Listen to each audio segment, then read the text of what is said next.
વડોદરા શહેરમાં હાલ 44 ડિગ્રી જેટલી અસહ્ય ગરમી વચ્ચે પણ ઉત્સાહ અને જવાબદારીનો જ્વાર જોવા મળી રહ્યો છે। આગામી તારીખ 11 મેના રોજ ભારતના વડાપ્રધાન નરેન્દ્રભાઈ મોદી અને ગુજરાતના મુખ્યમંત્રી ભૂપેન્દ્રભાઈ પટેલની ઉપસ્થિતિમાં યોજાનારા સરદાર ધામ લોકાર્પણ કાર્યક્રમ તથા ભવ્ય રોડ શોને સફળ બનાવવા માટે સમગ્ર તંત્ર યુદ્ધના ધોરણે તૈયારીઓમાં વ્યસ્ત બન્યું છે। વડોદરા એરપોર્ટથી લઈને શહેરના મુખ્ય માર્ગો સુધી પોલીસનો ચુસ્ત બંદોબસ્ત ગોઠવાઈ રહ્યો છે। એરપોર્ટ અને આસપાસના વિસ્તારો પોલીસ પ્રશાસનની કડક નજર હેઠળ આવી ગયા છે। શહેરના વિવિધ વિસ્તારોમાં સ્ટેજ, બેરિકેડિંગ, લાઇટિંગ અને સુરક્ષાની સુવિધાઓ ઝડપથી પૂર્ણ કરવામાં આવી રહી છે।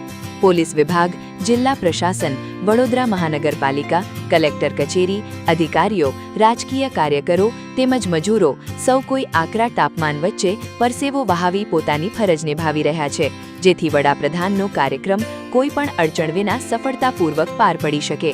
શહેરના માર્ગો પર સફાઈ, ટ્રાફિક મેનેજમેન્ટ અને સુરક્ષા વ્યવસ્થાને અંતિમ ઓપ આપવામાં આવી રહ્યો છે।